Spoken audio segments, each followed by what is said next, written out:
So let's start off by saying this. These things often get retconned or undone, so don't be disappointed if these people don't stay evil, cause that almost never happens. Number 10. Spider-Man during the symbiote costume arc. Spider-Man got his cool new suit during the very successful Secret Wars arc, run by Marvel in the 80s. In fact, this costume was actually submitted by a fan, Randy Schuler. But why did it turn him evil? Well, fan backlash. Fans hated the black suit because, well, fans hate all change. Despite this, nowadays it has become one of the more beloved costumes, but at the time, So in order to appease fans and find a way to get rid of this costume, it was revealed to be a symbiote that was altering Peter's biochemistry, trying to permanently bond with him, and causing him to fight crime even while asleep. Over time and retcons, the symbiote darkened Peter more and more, making him rougher and more violent, with it being heavily implied it would permanently change Peter for the worse. However, Spidey gets it off in every version before that happens, so that's why it only makes it in at number 10. Number 9.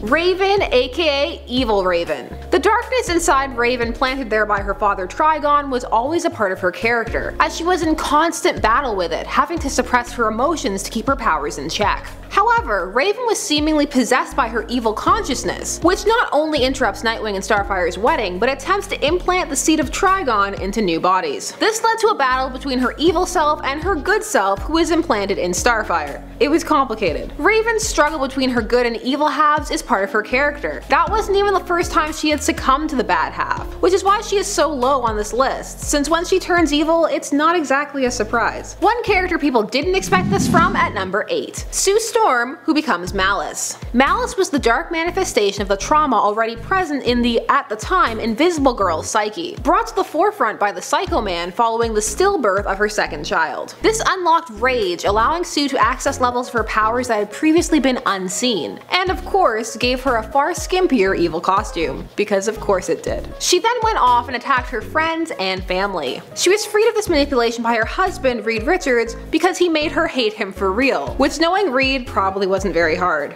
Seriously, years of neglect. This incident led to Sue changing her superhero name from the Invisible Girl to the Invisible Woman, and it actually became a significant period of growth for her character. Someone else opening up new narrative opportunities at number 7. Jason Todd, aka Red Hood. The second Robin's death arguably traumatized Batman less than his former protege's violent return to life, which left him unbalanced and furious that the Joker was still alive and well. Jason takes on the persona of the Red Hood, an ironic choice given the Joker's potential backstory. Todd becomes a vigilante with no qualms about using guns and killing, pretty much doing everything to be as defiant to Batman as possible. Jason became so unhinged he was briefly thrown into Arkham, but over time his level of mania has been toned down and he's become much more of an anti-hero. With the killing really dwindling and at points even vanishing, writers don't seem to really know what to do with Todd now. But hopefully he'll have a cool arc again soon. Number 6. Professor Xavier as Onslaught.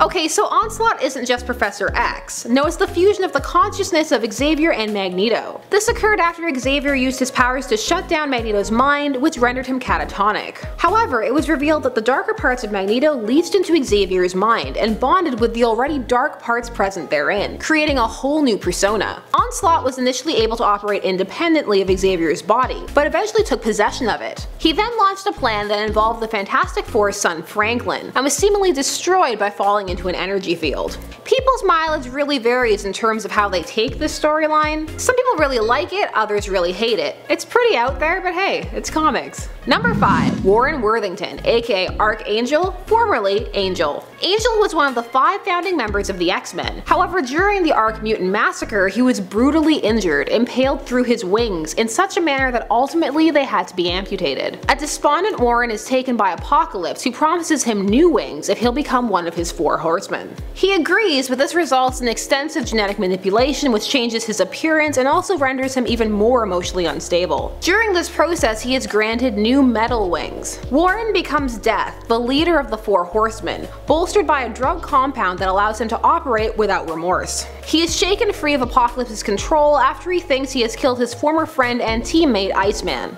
However, although freed, the damage was done. Warren was no longer the same man, and he felt he no longer deserved to be a hero. While he ultimately did return to being a hero, these feelings never fully left him, and he works hard to keep his dark persona repressed. Another member of the X-Men at number 4, Jean Grey, aka the Dark Phoenix. Following her death and subsequent resurrection as the Phoenix, which occurred during the critically acclaimed relaunch of the X-Men in the 1970s, Grey went from being the weakest member of the team to the most powerful. However, her new powers were unwieldy and difficult to contain. During this time, the Hellfire Club attempted to manipulate her into becoming their Dark Black Queen. However, their attempts failed, and in the process her mind fully broke and she became the Dark Phoenix. The Dark Phoenix was a dangerous force who ended up destroying an entire solar system, killing billions. The Dark Phoenix ultimately killed herself to keep the universe safe. However, as we all know, Jean didn't stay dead. No, it was retconned that Jean never did any of those things. Instead, it was the Phoenix Force that thought it was Jean.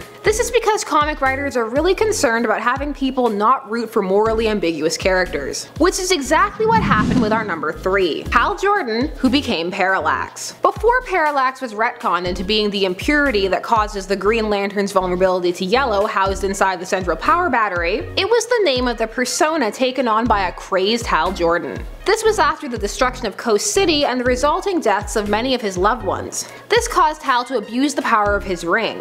When the Guardians try to take his ring from him, he snaps. Hal goes insane, killing all of the Guardians except for Ganthet and a significant portion of the Green Lantern Corps, including his former mentor Sinestro, by, say it with me now, you've seen enough of these lists, snapping his neck. Hal Jordan proceeds to bogart the power rings and live a life outside of the superhero code. He is however swayed back to the side of good and dies throwing himself into the sun to reignite it during his redemption arc. Still, it was a pretty spectacular fall into villainy, but pretty much everybody he killed is alive again, so no harm done, I guess? Number 2, Adrian Veidt, aka Ozymandias, from The Watchmen. Veidt is probably one of the most dangerous types of transformations, because it happens slowly and without a clear catalyst. Well, at least before Watchmen it did. He is also firmly convinced what he is doing is right, and is capable of justifying all his actions. From murdering former peers, to giving employees and acquaintances cancer, kidnapping the world's greatest scientific minds, and finally murdering millions. Veidt's actions to prevent the destruction of the world by unifying mankind against a common enemy become even more tragic when the threat he was so concerned about, namely the Cold War, has for many of this rising generation nowhere near the same amount of importance. Since Veidt is arguably that universe's greatest hero,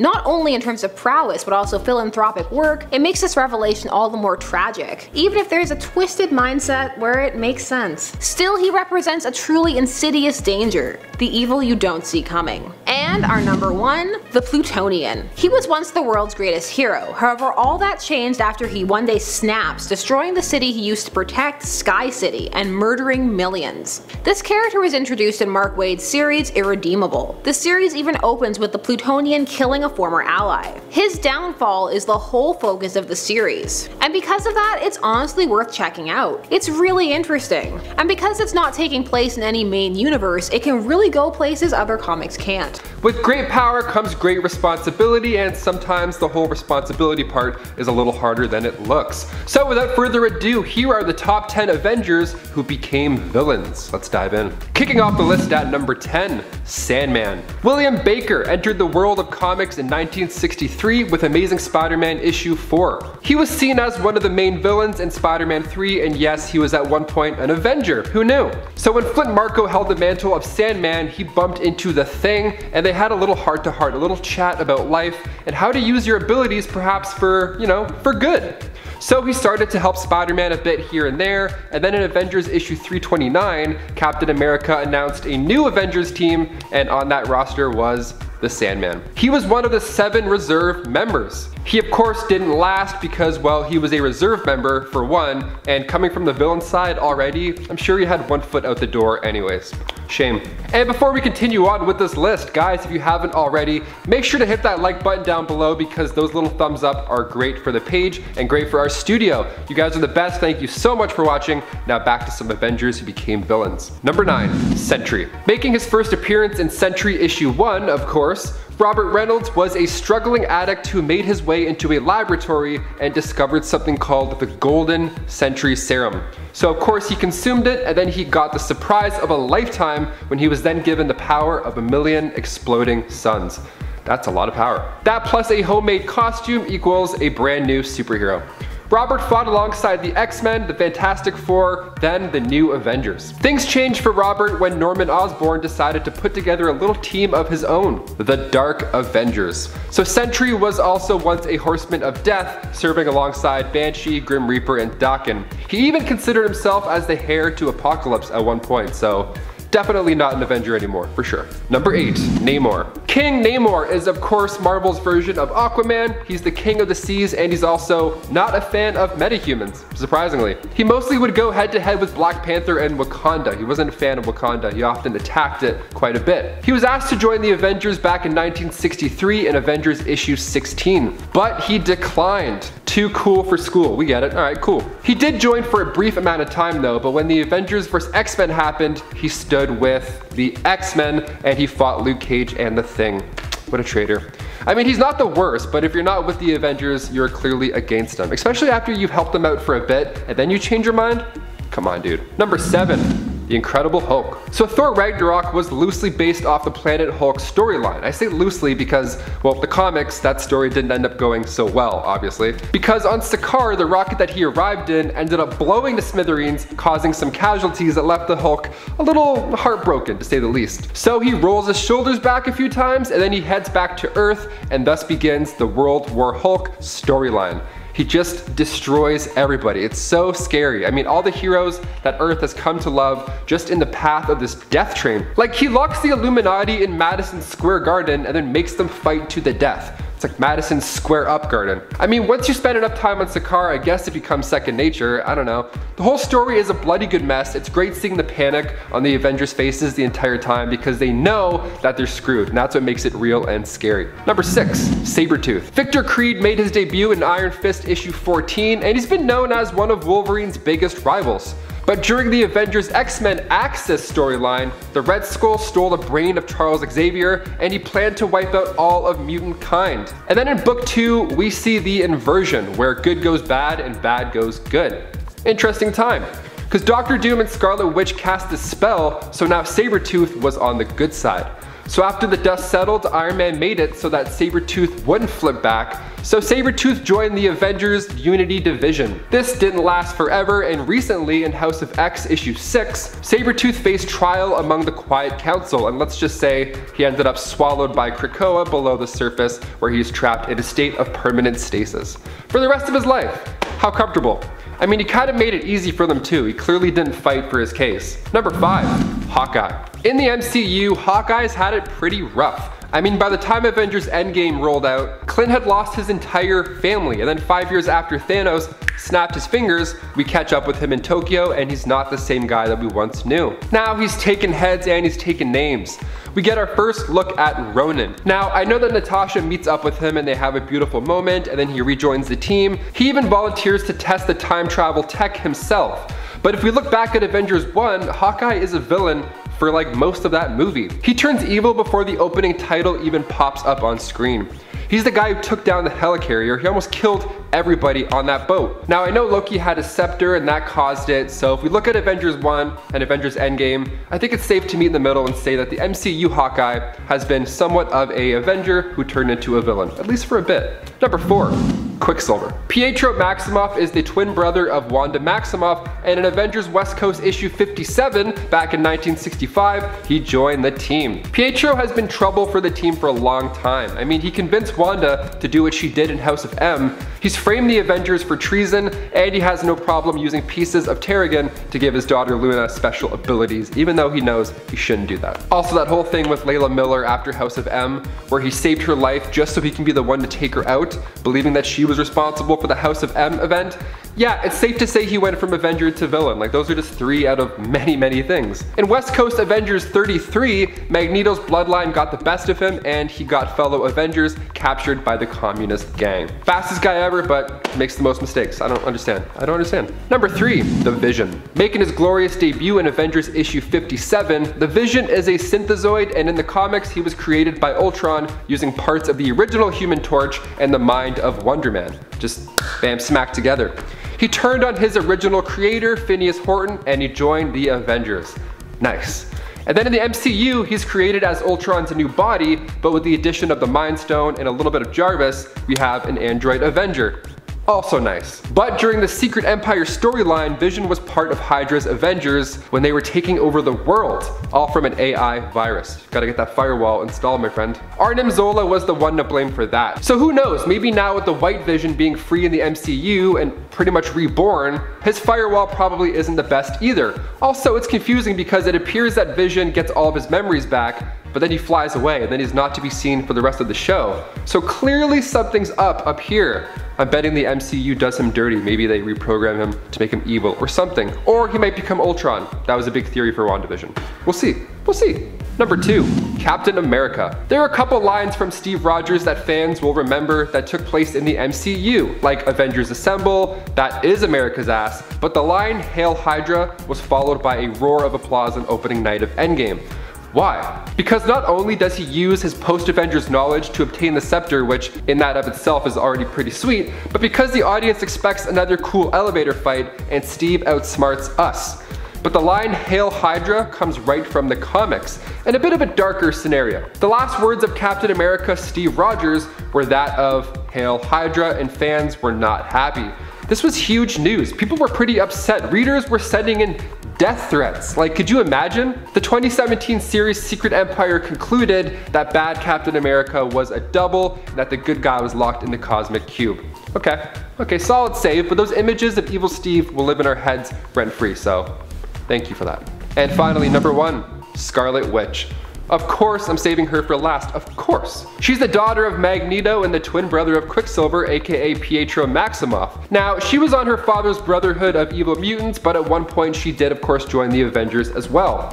She's one of the biggest Marvel characters ever, and during the events of M-Day, she spoke those 3 words, no more mutants, and just like that, a mass amount of mutants were depowered or wiped out. That large number being 986,618, only leaving a couple hundred left. That's crazy, that's like Thanos level destruction almost. And then in the MCU as well, we just watched Wanda become a villain over a 9-week period. She had a mental breakdown similar to M-Day, and she trapped Westview in her hex. Now, of course, she frees everybody and things look pretty back to normal, kind of, by the end of the show. But with that after credit scene of her studying the Darkhold, and with the given knowledge that Wanda is in the next Doctor Strange movie, she's for sure going to become a villain. Even for a little bit, she'll be a villain, for sure. I can't wait to see what else she does. She looked like she was studying up pretty fast while she was sipping tea on her doorstep, so I don't know. Her mind's crazy. She can do anything she wants. Well guys, there you have it. Which of these Avengers are the most forgivable? Honestly, Wanda might be the MCU's big bad villain for the next movie, but that's fine. It's not exactly her fault. She didn't go out and look for these powers. She was forced to get them, and now she's studying a book that she doesn't really know a lot about. More than fair, it happens. But it's also the Book of the Damned, so maybe we're all Join us as we delve into the mysterious lives of Omega-level mutants who, despite their immense potential for good, succumb to the allure of darkness. My name is AJ Spatola with Top 10 Nerd, and these are the top 10 Omega-level mutants who became villains. At number 10 is Quentin Quire, aka Kid Omega, who's a prime example of an Omega-level mutant who strayed down the dark path of villainy. Initially nurtured by Professor Xavier, who hoped for his potential, Quire's journey took a sinister turn. He formed the notorious Omega Gang, a group hell-bent on mercilessly attacking and, in some instances, unaliving non-mutants. What's truly remarkable, or perhaps terrifying, about Kid Omega is his status as not just an Omega-level mutant, but a beyond Omega-level mutant. His powers transcend the boundaries of mortality, allowing him to persist even beyond physical demise, an ability that he's exploited multiple times. But here's the twist. Quentin Quire's mental instability wasn't solely his own doing. He was a pawn in the grand scheme of Sublime, the true architect behind this nefarious substance that further warped Kid Omega's mind and corrupted his gang members. At number 9 is Mr. M. Mr. M is a name shrouded in enigma who holds a unique place among Omega-level mutants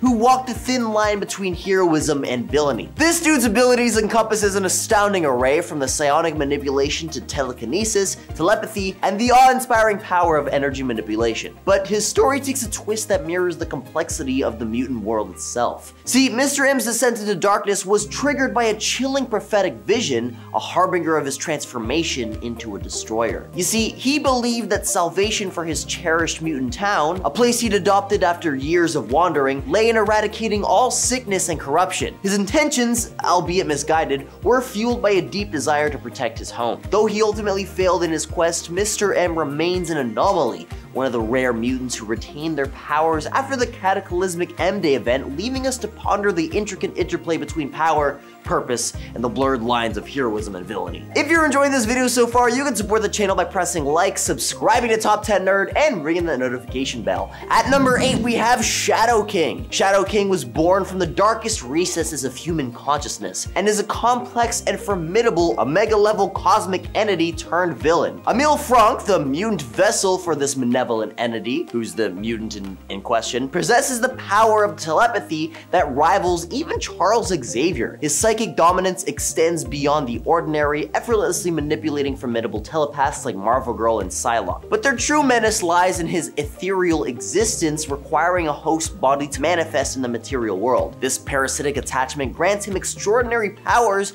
but also vulnerability, as the demise of his host can disrupt his astral essence for extended periods. The Shadow Man's sinister history includes collaborating with Baron von Strucker to destabilize Britain before the Second World War, aiming to reshape global politics. His awareness of future events, the rise of the X-Men, and Charles Xavier adds a layer of intrigue to his villainous persona. The Shadow King's multi-universal presence and insidious abilities make him a formidable adversary, demonstrating the dark potential of Omega-level mutants when they fall into villainy. At number 7 is Magneto. Max Eisenhardt, also known as Magneto, stands as one of Marvel's most complex characters. See, initially he embodied the quintessential mutant villain, diametrically opposing Charles Xavier's dream of mutant-human coexistence. Magneto, who was a survivor of World War II, witnessed humanity's darkest facets, making peaceful integration unimaginable for him. Instead, he advocated for mutant supremacy in a genetic war, perceiving humans as the adversary. However, Magneto's narrative trajectory defies simple classification. See, he oscillates between adversary and ally, often leading the X-Men himself. His dynamic character extends to his role as a father, overseeing the Scarlet Witch and Quicksilver in the Brotherhood of Evil Mutants,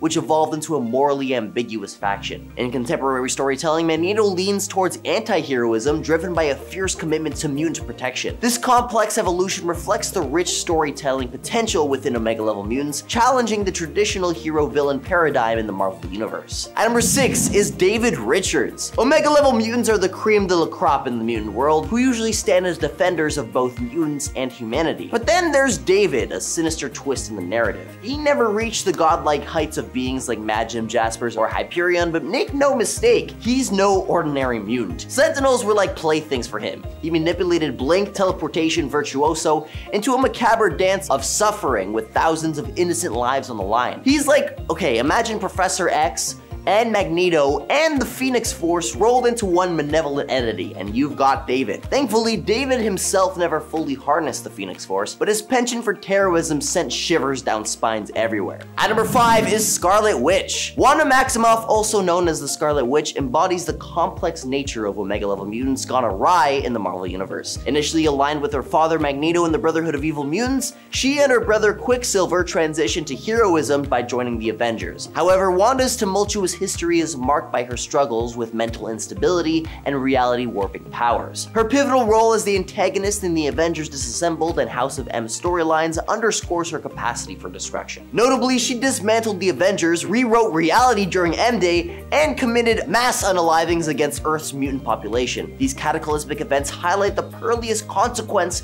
of when an Omega-level mutant's powers are unhinged by personal turmoil. At number 4 is Omega Red. Before you all go yapping in the comments about how this dude's probably a beta-level mutant at best, he was described by Dazzler as an Omega-level mutant at one point, so I'm gonna try to defend him because he's actually really cool. Born Arkady Gregorovich Razovich, I definitely butchered that, I'm so sorry, in the depths of Soviet Russia, his past was veiled in darkness. There are interpretations of his origins where he was a mass unaliver, captured because his town was really small and there wasn't very many victims. But instead of facing justice, Razovich was handed over to the KGB for a sinister experiment, an attempt to create a super soldier akin to Captain America. The result was Omega Red, a mutant wielding superhuman strength, stamina, agility, and reflexes. His body also exudes lethal pheromones, aptly named lethal spores, which can swiftly extinguish the lives of ordinary humans. Yet this is just the tip of the iceberg. Implanted within his arms are retractable carbonadium tendrils, formidable weapons capable of ensnaring victims or lashing out like deadly whips. His endurance is staggering, allowing him to battle foes, including Wolverine, for hours without fatigue. At number 3 is Legion. Born from a secret union between Charles Xavier and Gabriel Haller, his early life was marked by tragedy and obscurity. A survivor of a brutal attack,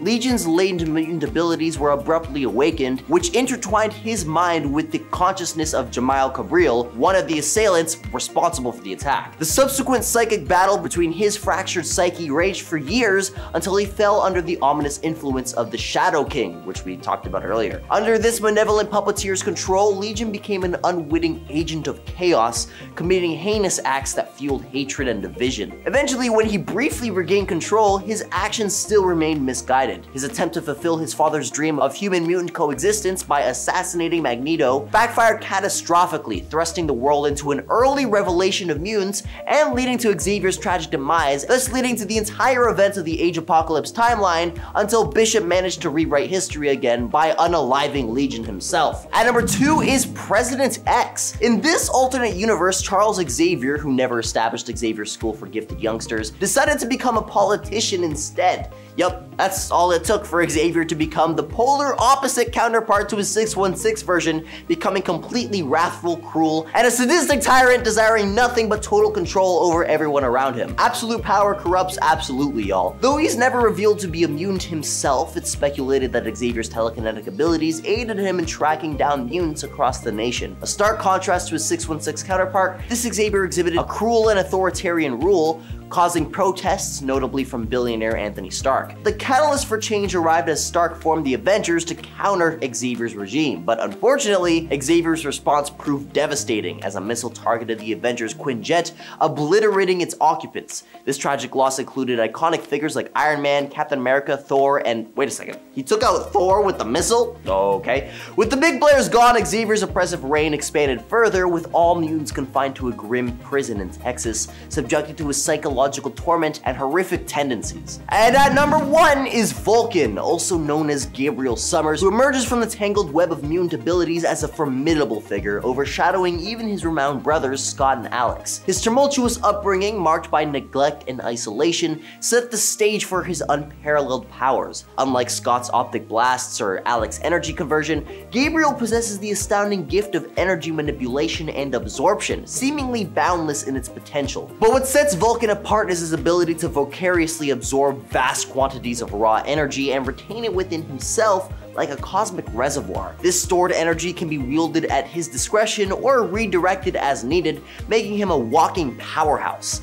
In the annals of mutant classification, Vulcan has transcended traditional boundaries, earning him the elusive title of Beyond Omega Level from discerning minds like Rachel Summers. The Summers bloodline, it seems, has birthed not one, but 2 extraordinary mutants, with Rachel herself as a testament to the family's unparalleled genetic legacy. Not all superheroes stay uncorrupted by the forces of evil. There have been multiple times where Tony Stark has become Dr. Doom, even though there's quite a bit of gray area. The Iron Man of Exiles, issue number 23, created by Judd Winnick and Kev Walker, tends to be the story where readers meet an alternate version of Tony Stark with no empathy. Still a genius, Tony hides his psychopathic nature until adulthood, when a war breaks out between mutant kind and humanity. Tony very masterfully plays both sides, ending by arranging an attack on New York by Victor Von Doom, aka Dr. Doom, the leader of Latveria. Tony uses Doom's attack to justify his ascension to planetary rule, betraying and killing Doom as part of his plan. While Tony is successful, Doom manages to really badly injure Tony, leaving him, like Doom, unable to ever remove his mask again in public. So then Tony claims Dr. Doom's iconic green cloak, wearing it over his Iron Man armor to complete his rise from supposed hero to unquestioned conqueror, and somebody you want to avoid. Created as a clone of Jean Grey and sent in Cyclops Cyclops' direction after Gray's death, Madeline Pryor seemed doomed from the start. She and Cyclops had a whirlwind romance, which we'll talk more about later, married rather quickly. She had Jean's powers and then gained Asgardian magic for a short time, during which she healed the old wounds of the X-Men and anyone else around her. Unfortunately for Madeline, word reaches Cyclops that Jean is alive. He abandons Madeline and their son Nathan. Madeline and Nathan are attacked by marauders. Nathan's kidnapped. Her son's faith and Cyclops' abandonment put Madeline on a dark path, and she's been a villain ever since. Like his MCU counterpart, the Bucky Barnes in the comics was turned into an assassin after he seemingly died on a mission with Captain America. In reality, he was captured and brainwashed. When Bucky returned as the Winter Soldier, he was one of the deadliest villains, being able to go head to head with his best friend. Despite his tenure as a bad guy, I think he's on the side of good now. Yet, Bucky's times as a villain were pretty dark, and it haunts him to this day. And I think it remains one of the more prominent examples of a Marvel hero becoming a villain, if only for a short while. So once upon a time, there was a nice X-Men named Scott Summers. He was reliable, responsible, and level-headed. And then in a long series of attempts to make him more interesting by giving him shades of gray, Marvel kind of killed his character. Cyclops' troubles began in the mid-80s, after he'd mourned the loss of Jean. Like we mentioned earlier, when Scott learned that Jean was still alive after all of that, thanks to some very heavy-handed editorial retconning, he made the jerk move of running out on his family and returning to his first love.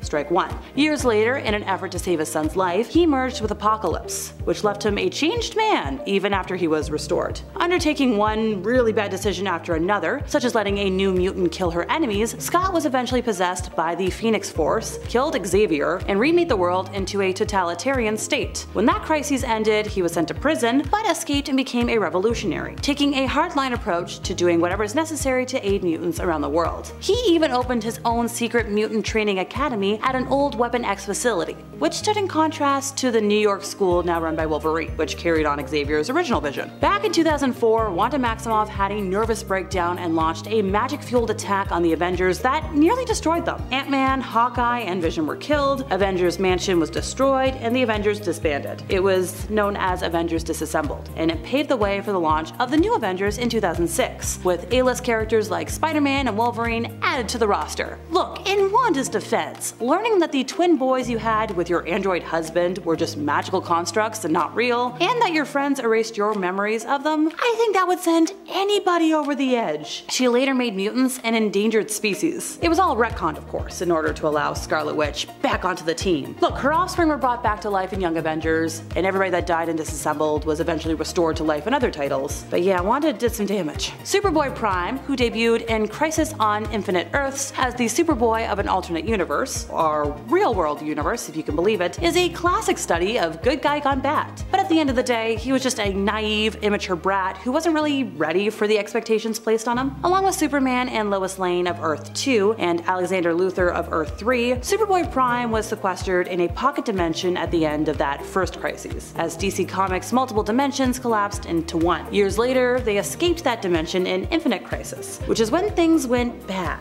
Under the manipulation of Alexander Luthor, Prime turned evil, killed the mainstream continuity Superboy, and nearly wrecked the entire multiverse. He stuck around for the duration, becoming ever more unhinged. He signed up with the Yellow Ring's Sinestro Corps, got imprisoned in the main power battery, escaped and caused so much more mayhem, and eventually found his way back to Earth Prime. There his parents had read about his dark deeds in the pages of DC Comics, and were understandably terrified to see him return. The last time we saw him, he was imprisoned in the Source Wall, at the edge of the universe by the Titans. Then the whole New 52 reboot happened, and I don't think he's been seen since. In a 1979 X-Men arc, Jean Grey became the Phoenix, a nearly omnipotent cosmic force. It went okay for a while, but you know that old line I mentioned earlier about what absolute power does? Dark Phoenix destroyed an entire star system and threatened the existence of the universe itself, so something had to be done. The X-Men tried their best, but in the end it was Jean herself who ended Phoenix's destructive binge. During battle, Jean's true personality managed to surface just long enough for her to take her own life, ending all of the horror and devastation.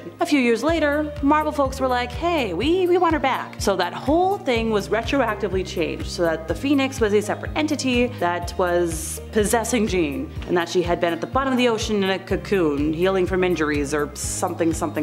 Well, Jean died a second time after learning to control and wield the power of the Phoenix without it corrupting her. A younger version of Jean from before she became the Phoenix now exists and is stuck in the present, having been brought forward in time. Initially, the Injustice God Among Us line of comics were meant to be nothing more than a tie-in to the very popular video game franchise of the same name, but they soon grew in popularity and took on a life of their own. The basic premise of the plot is the same as that of the game. Superman goes dark following the slaying of Lois Lane and what she was growing, punches a hole in the Joker, then enacts a very vicious and really awful dictatorship over the entire populace of Earth. So Kal-El starts his crazy regime with some really big goals in mind, but he quickly loses track of himself and starts killing anybody who speaks out against him. I'm talking Hawkman, Shazam, Green Arrow, all perish directly at the hands of Clark Kent himself. And that's just the beginning. Batman leads a resistance force against Superman that ultimately succeeds in bringing him to justice, but only after several more years of a lot of things being spilled. I think Hal Jordan is the most famous of DC's Green Lanterns, and he was also one of the first major superheroes to really go bad in a significant way. The events of 1994's Emerald Twilight storyline see him driven to madness by the destruction of his hometown at the hands of cyborg Superman, and he goes to some rather extreme lengths in an attempt to rectify the tragedy. He demands access to the entirety of the main power battery's energy, which results in a fight that sees him kill several Guardians and fellow Green Lanterns, including his best buddy. He succeeds in siphoning the energy, but not in resurrecting Coast City, leaving him as an ultra-powerful supervillain known as Parallax. That remains Jordan's status quo for a number of years before he turns face again, perishes, and then, you know, we bring him back to life and we get that whole retcon. Because, oh yeah, no, Parallax is the fear-based entity controlling Jordan's actions, because we want to make sure he's not guilty. The Reed Richards of the mainstream Earth 616 universe is one of Earth's greatest heroes and greatest minds, but the ultimate version from the Earth 1610 universe, whole other situation. That Reed is also a founding member of the world's Fantastic Four, but then after he takes a much different and darker path. When Ultimate Mr. Fantastic breaks bad, he does so with the almighty power of science. He starts going by the Maker, uses his elastic abilities to grow his brain to disgusting proportions, and starts a cult living inside a time-accelerated dome, all with the goal of making the world a better place, whether it wants to be one or not. These days, the Ultimate line of comics isn't really being published anymore, but the Maker's still around. He brought himself over to Earth 616 after Secret Wars. You either die a hero or live long enough to see yourself become a villain. That's from Batman, but boy does it certainly apply to this list as well. What's going on, Nerd Squad, and welcome back to Top 10 Nerd. I'm your host, Taylor McWaters, and on today's list, we'll be breaking down some X-Men who became villains, some you may have just forgotten about. Without further ado, let's dive in. Kicking off the list at number 10. Juggernaut. Cain Marko made his first comic book appearance in X-Men issue 12, when Cain and Charles Xavier were serving together in the same unit, but when Cain was under fire, he ran off to take cover in a nearby cave. The cave was actually home to the lost temple of Cyttorak. So Cain grabbed this glowing ruby from the lap of an idol. Apparently he's never seen an Indiana Jones movie. He read the inscription. Apparently he's never seen a horror movie. And he possessed the power of the Crimson Bands of Cyttorak, becoming a human Juggernaut. Then an explosion went off, and then Cain the Juggernaut was now trapped under the rubble, and Xavier just took off. So after Cain dug himself out, he destroyed an entire village, with the previous man who had held the Juggernaut mantle, Jin Taiko, being destroyed as well. Now at one point he joined the X-Men and accepted Xavier's offer to live at the Xavier school. After a young boy he befriended named Sammy meets his fate, Cain embraces the Cyttorak energies once again and went back to his villain ways. And before we go on to number 9, if you guys could go ahead and give this video a thumbs up, that would be great. It helps the studio out quite a bit.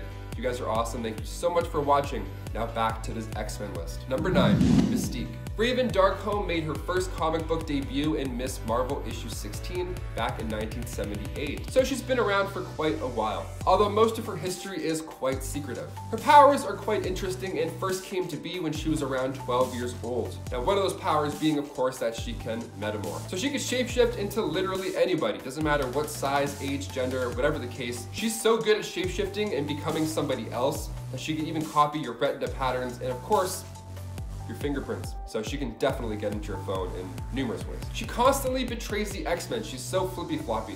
She joins the team for selfish reasons and then she leaves all over again. It's part of the thing. Number 8, Colossus. Making his first debut in Giant Size X-Men issue 1, Colossus grew up in Russia with his brother Miko and sister Alina. And when a runaway tractor was about to take out Alina, he saved her life with his powers. And then of course that got the attention of Charles Xavier. So he joined Charles in his school, and then when the legacy virus took the life of Alina, That plus the fact that he was stuck in his giant metal mode, stuck in the X-Men mansion, it was his mental breaking point. He tipped to the dark side. He left and figured the best place to be was with the Acolytes, with Magneto and Avalon. Number 7, Wolverine. Wolverine has had a pretty crazy past, so it's no surprise that he's gone down a few dark roads in his time. In the movie Logan, for example, we see two Wolverines battle it out, and it's so gory and so wonderful. But in the comic Age of Apocalypse, Logan goes from being an X-Men to the Horseman of Death. Yeah, Apocalypse actually had Wolverine square up against Sabretooth in order to see who becomes this new Horseman. Wolverine came out on top, and Apocalypse restored the adamantium to his skeleton. Upgrade time, let's do it. And to make matters worse, Apocalypse replaced Wolverine with a scroll so the X-Men wouldn't notice. Now, of course, there's many more X-Men who have become Horsemen of the Apocalypse, such as number 6, Gambit. Making his first appearance in Uncanny X-Men 266, Remy LeBeau was a mutant child who was kidnapped from the hospital by members of the New Orleans Thieves Guild. So off the bat, not a happy start to his life.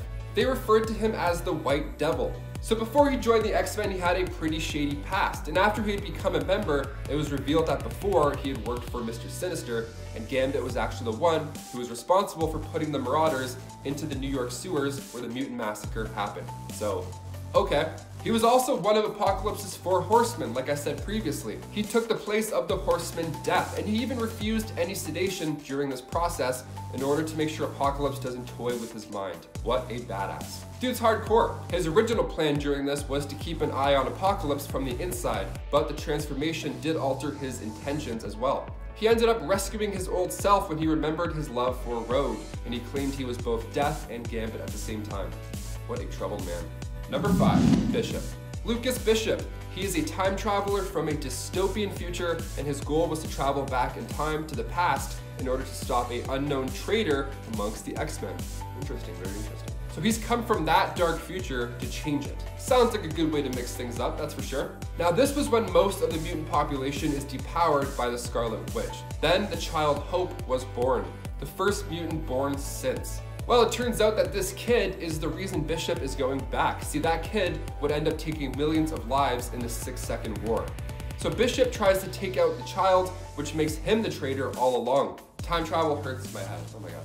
So Cable, another time traveler from a different future, protects Hope. Bishop fails at taking out Hope, but he does take down Cable, creating a new future where Cable is remembered as a hero for protecting the child, and Bishop was remembered as the villain. That's tragic and also very confusing. Number 4, Archangel. Warren Worthington III. He started out as the accustomed hero known as the Avenging Angel. And then once Xavier got his attention, he recruited him as the 3rd of the 5 founding members of the X-Men, alongside Cyclops, Iceman, Beast, and Marvel Girl. He developed a pair of feathered wings that grew out of his back, giving him the ability, of course, to fly. He became a member of X-Factor alongside other X-Men, but he lost his wings thanks to Cameron Hodge. See, Apocalypse saw this and he took advantage of the hero. He brainwashed him and turned him into Archangel, the first horseman of death in the comics. He eventually broke free of Apocalypse's control, but over the years he would flip-flop back and forth into the evil hands of Apocalypse. He at one point actually had almost replaced Apocalypse after his death. Yeah, he's a force you do not want to mess with. Number 3, Cyclops. Scott Summers has been a leader of the X-Men since the beginning. He carries the knowledge that Xavier gifted him when he was a teenager. He was always struggling to control his powers growing up, and his history is pretty tragic. So when Scott and Emma became the new co-headmasters of the school, Cyclops led the X-Men, and he was doing a pretty good job. He was working to destroy this negative image that the public gave the X-Men. And as time went on, the X-Men name was being tarnished, so he thought it was best to separate mutants from humanity. Yeah, he thought he'd separate them and then rule the mutants on an island nation known as Utopia. Magneto even gives him props for uniting all the mutants. I mean, this is a big deal for him. This starts going south in the Schism storyline, where Cyclops sends out child soldiers on these assassination missions. He has the mindset that mutants need to train to be soldiers rather than students, but they're like 12 years old, so it's like, okay. Eventually the team gets divided and Scott ends up taking on the powers of the Phoenix Force, fighting the Avengers and taking out Xavier, resulting in him being imprisoned. Number 2, Magneto. Making his first appearance in X-Men 1 back in 1963, Magneto is a mutant with the ability to generate and control magnetic fields. He's a master of magnetism. He was a close friend with Professor X, but of course they came to a disagreement over the idea that humans and mutants could coexist peacefully. Like I just mentioned, he was a fan of when they got divided. He gave Scott Summers props for doing this, so he's clearly on board with this idea. And obviously, his horrible childhood makes a fair point for said argument. He always believed that mutants were superior to humans. He was the one who created the Brotherhood of Mutants and the Acolytes. He worked with the X-Men before. See, when Professor X needed to leave Earth, Magneto stepped in to take his place and teach his students how to use their powers. After this, he became a hero in a way. He was guiding these new mutants. But again, he's one of those villains that constantly flips back and forth in the comics, and I'm really hoping he somehow is the one responsible for all this madness in WandaVision. After all, now that Quicksilver is somehow in the picture from the Fox universe, one can only hope we'll see some more X-Men, and one can only wish that Magneto will come through and maybe give his daughter a little talking to. And finally, number 1, Jean Grey. The Dark Phoenix, of course, she is number 1. Jean Grey is an Omega level mutant born with telekinetic and telepathic powers. She was also one of the OG members of the X-Men. Now, seeing the potential in Jean's strength, the Phoenix Force attached itself to her while she was in danger during a space mission with the Fantastic Four. It's X-Men 101. Like literally, the issue is X-Men 101. Dark Phoenix has now entered the chat. Uh-oh. So much power. Okay, this dark, powerful cosmic force started to change her for the worse. She ended up destroying a solar system that, you know, kind of killed billions. And then she took her own life in order to keep the universe safe. Now, a few years later, it was revealed that it wasn't actually the Jean Grey that had died. No, just the Phoenix as a separate entity that had taken over her mind and all that jazz. The Phoenix Saga is one of the biggest transformations to an X-Men member, and we even got to see all this go down on screen. Now, of course, we'd have to put her at number 1. What's going on, guys, and welcome back to Top 10 Nerd. Superheroes are the best. I mean, the capes, the cool monologues, the cool smirk they give after they punch somebody to smithereens. It's just a blast, just a great time all around. But what happens when one of these superheroes has a bad day? I mean, maybe they've been brainwashed. Maybe it's an alternate future where things don't play out well for them. Whatever the case may be, it is always shocking and kind of fun to see what goes down. So here to talk about 10 of those moments, I'm Taylor McWaters, you're you, and here are the top 10 superheroes who became villains. Alrighty, kicking off the list at number 10, Hal Jordan. Okay, so this is one of DC's biggest controversies right off the bat. Green Lantern? Huh, more like Mean Lantern. Okay, so here's the deal. Back in the 90s when they brought our boy Kyle Rayner into the game, the company thought, hey, maybe it'll be a good idea just to make Hal Jordan a villain. Just for a little bit, you know, while we introduce an entirely new character. Sounds great. And then we have Emerald Twilight. And it showed a broken Green Lantern turn into the horrible Parallax, who of course is a popular villain now. But this was all sudden back in the day. I mean, fans didn't like how abrupt and messy it was when it happened. So Green Lantern Rebirth ended up retconning it a decade later. Man, I'm still waiting to see what happens after that Green Lantern after credit scene.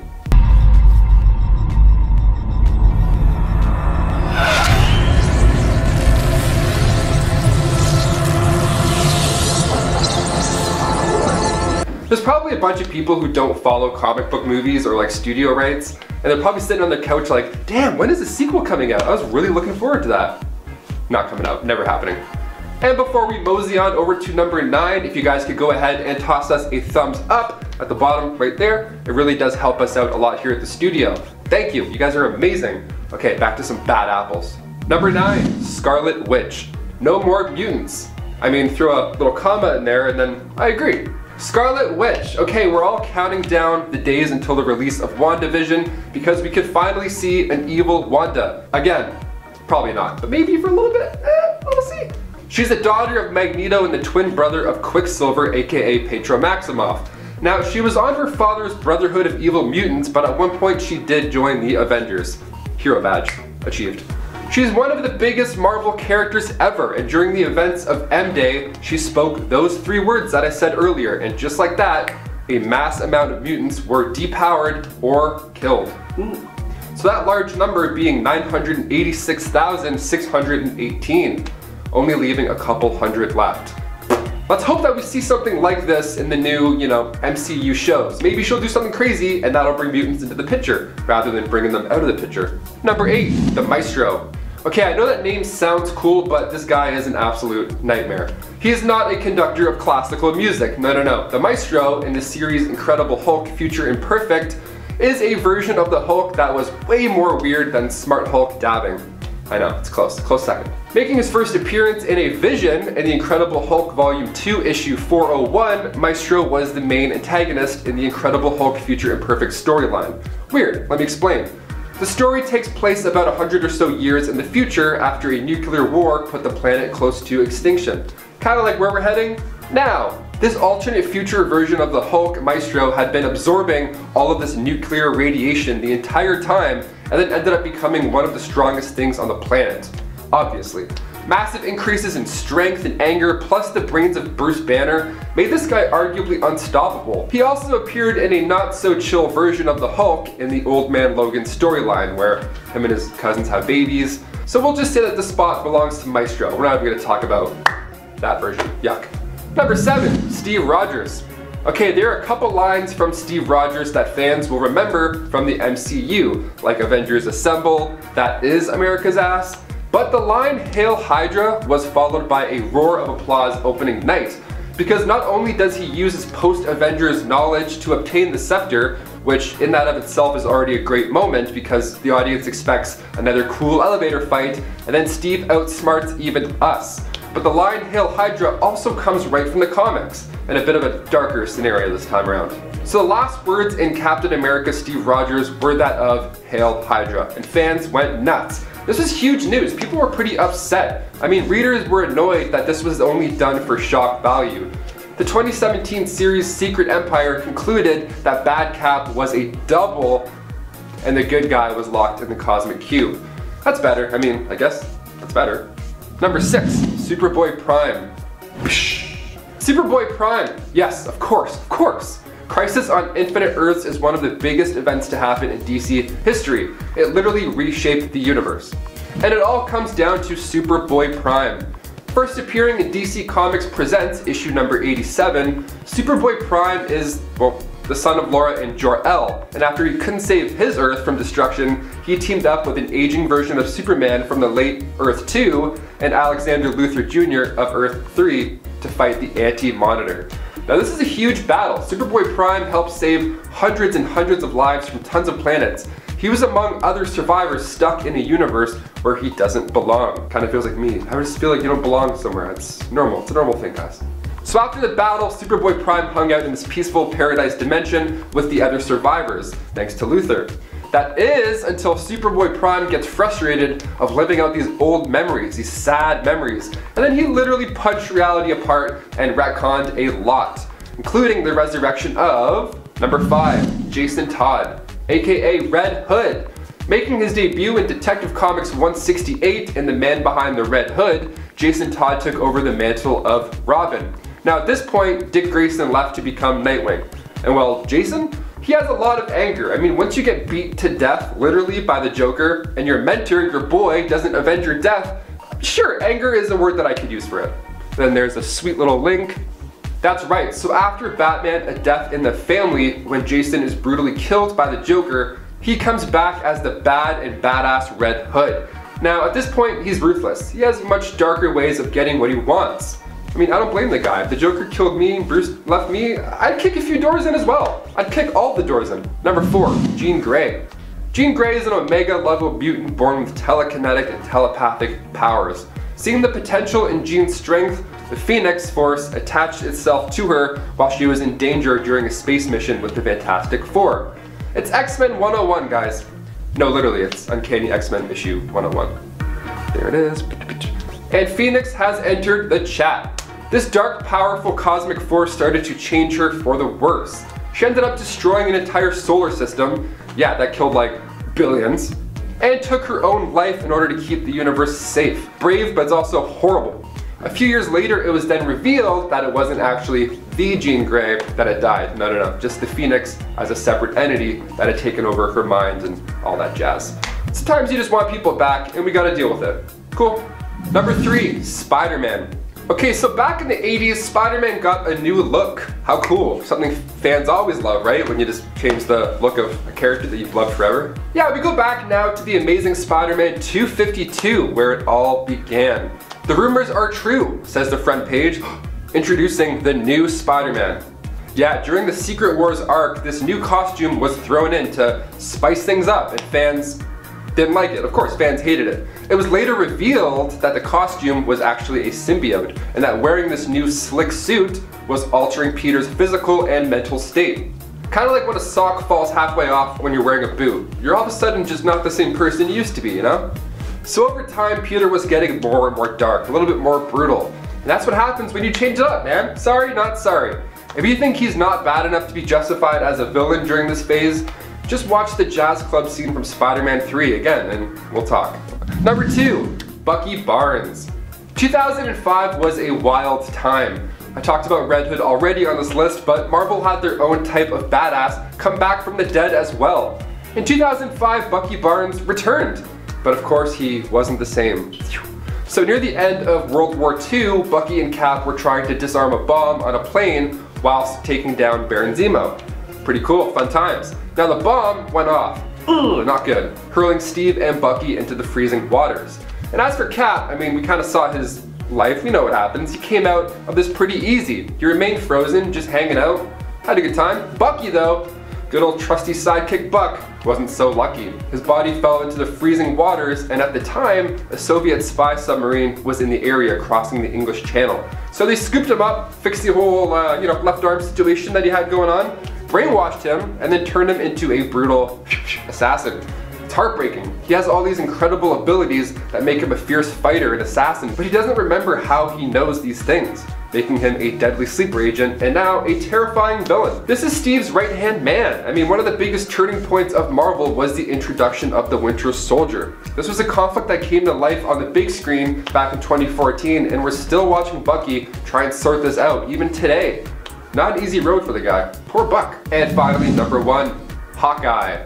This one was quite controversial when it went down. Okay, so the introduction of the Infinity Stones were pretty sweet. We see Captain Marvel, Quicksilver, Wanda, all these heroes getting their powers from these stones.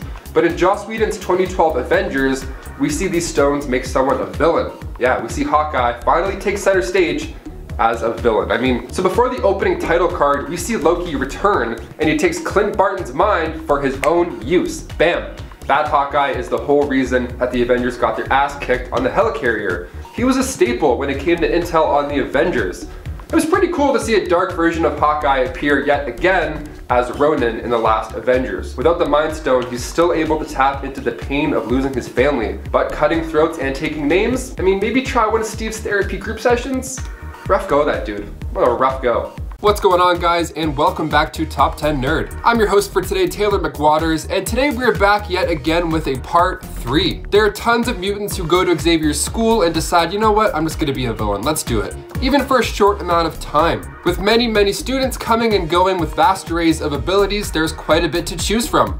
That being said, here are the top 10 X-Men who became villains, part 3. Kicking off the list at number 10, we have Blob. Fred Dukes, aka Blob, made his comic book debut back in Uncanny X-Men issue 3, and he got his powers when he was just a young man. He often looked at himself as this extra, super strong freak of nature at this point. Just this giant, strong man whose temper often got the best of him. The X-Men met him at a carnival where he was using his might and muscle just to get by. And then when Scott Summers approached Blob and asked if he'd heard about the X-Men, he responds with, "Oh, those jerky juveniles in the corny costumes? Yeah, I've heard of those guys." First of all, rude. So he goes back and Charles has him tested. He has him pulling these massive chains so hard that he breaks these chains like King Kong. And then he starts to make a break for it, launching away any X-Men member in his path. So now he's gone, but now he knows everybody's real identity because he was there for a bit, and then he's like, yeah, you know what?